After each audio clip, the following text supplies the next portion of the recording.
C'est une photo en noir et blanc au format portrait. Sur le bord droit, un mur qui fuit vers le fond. Sur le bord gauche, un mur qui fuit aussi vers le fond. On est dans un couloir collé au mur droit et on regarde vers un bout du couloir. Sauf qu'en fait, à 5-6 mètres, le couloir est totalement bouché, ou du moins, il sort de l'ordinaire. En fait, à partir de ces 5-6 mètres, il y a une côte d'environ 45 degrés. Sur la droite de celle-ci, le long du mur, d'un quart de largeur du couloir à peu près, il y a des marches. Les trois quarts restants de ce plan incliné sont sans marches, plats, recouverts de carrelage. C'est éclairé naturellement par derrière. C'est pour ça que je peux décrire l'endroit. Mais au fur et à mesure que notre regard monte cette inclinaison, c'est de plus en plus sombre, pour finir par être totalement noir. C'est le rendu photo, mais c'était pareil dans la réalité. Le haut des marches était totalement obscur, faisant qu'on ne sait pas exactement jusqu'où monte l'escalier. Et si on a eu un peu peur de l'obscurité enfant, cette vision peut réveiller en nous quelques craintes ou méfiances, au mieux.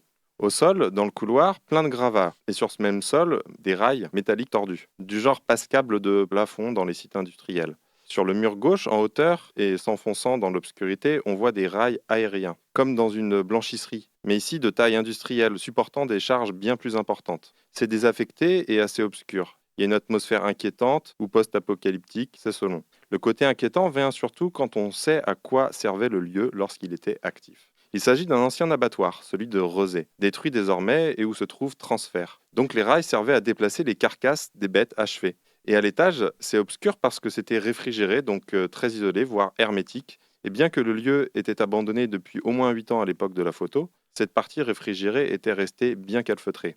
Les anciens abattoirs de Nantes, c'était un sacré lieu d'exploration urbaine. À l'époque, 3 bâtiments, dont 2 gigantesques en surface et mètres cubes. On y croisait toujours du monde, des gens qui se promènent simplement, des ferrailleurs, des camps de personnes non sédentaires, des artistes vidéastes et photographes, des gens jouant au airsoft, des graffeurs et graffeuses, etc.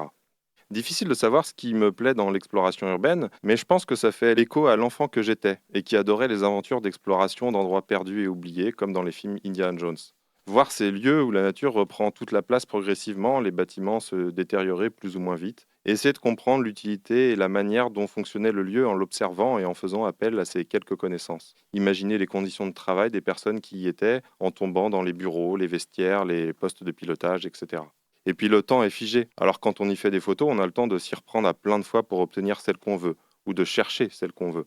Le temps se dilate, on est dans une sorte de bulle spatio-temporelle, et a presque un côté un peu méditatif ou introspectif. Cette photo, de mémoire, je l'ai prise la première fois que je m'y suis aventuré là-bas.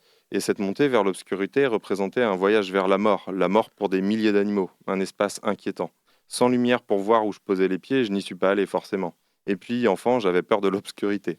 Mais je suis retourné plusieurs fois sur place et une fois, je me suis aventuré dans cet espace obscur avec des lumières et accompagné. C'était vaste, très silencieux, mais pas aussi effrayant que je l'imaginais avant d'entrer dans l'obscurité. C'était même paisible, malgré le passé horrible du lieu.